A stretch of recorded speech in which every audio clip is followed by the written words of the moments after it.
Hello everyone, welcome back to Psychic Celluloid Signals.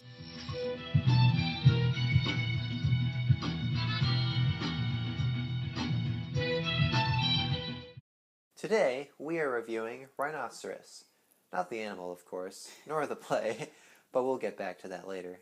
This 1974 film, starring the late great Gene Wilder and Zero Mostel, is based off the 1959 absurdist play of the same name.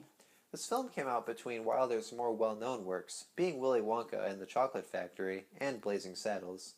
The film is unique amongst play adaptations, as it is one of 14 films made to mimic the plays that they are based on. The American Film Theater, who came up with this idea, wanted to give people all across the country the chance to see high-quality plays that they otherwise wouldn't have been able to see.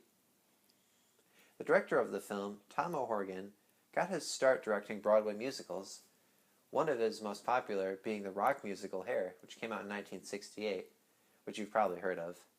Man, they're really striving for authenticity. They even went so far as to sell the tickets as a season subscription, similar to how tickets are often sold for plays. Unfortunately, due to this strange approach to cinema play crossover, these films were seldom released and faded into obscurity. The American Film Theater certainly succeeded in translating the theatrical feel to the big screen, or in our case, a laptop screen. There were distinct acts, and the expressive acting reminded us of expressionism we spoke about in the Nosferatu video, especially when Mostel turned into a rhino. We had some mixed feelings about the offstage rhinos. In addition, some of the dialogue just felt kind of odd to us, in a way that wasn't related to the absurdism, of course. Yeah, some of the dialogue felt especially repetitive, though I feel it would have worked in a play.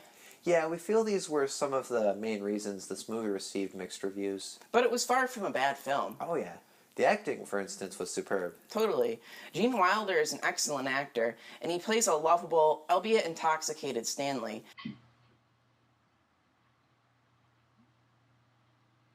And Zero Mostel was meant for this role. Seriously. He won a Tony for playing John when he was in the play, so it was only logical that he play him in a film production meant to have play-like qualities. Yeah, I couldn't agree more. The whole cast was excellent, and they did an excellent job making their absurd characters seem real, if that makes any sense. I think that helped to drive the purpose of the film home. That purpose being the meaning behind the rhinoceroses, and the people who transform into them.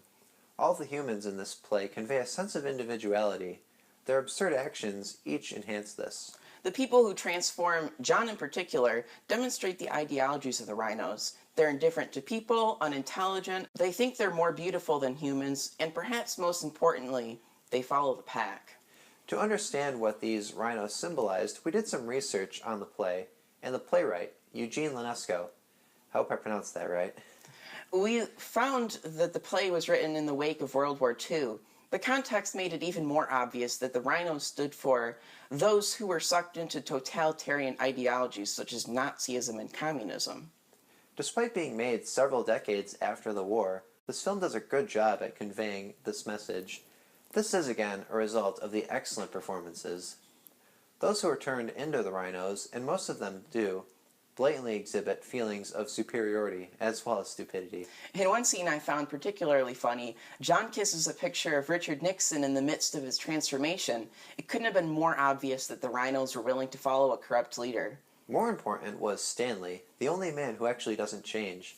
He's incredibly flawed. He's an alcoholic. He has no direction in life. But this is what makes him human.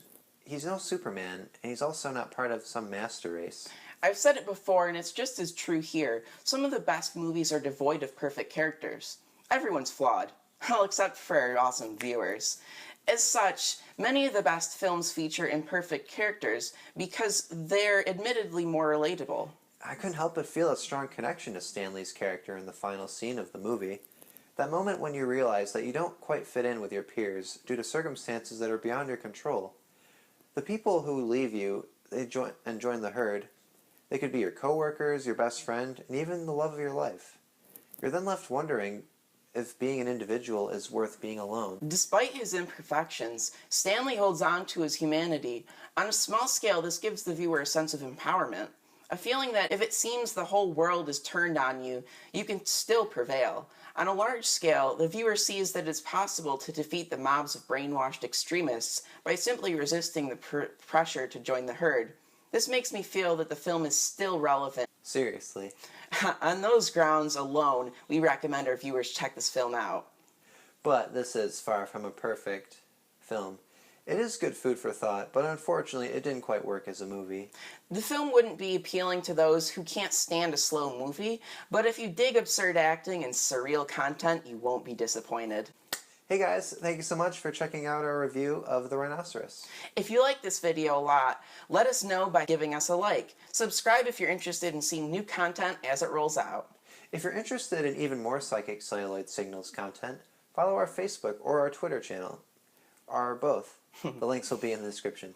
And once again, if you want to give us suggestions for more obscure films, or just want to say hi, that would be super cool. Just leave a comment below. Goodbye. Peace.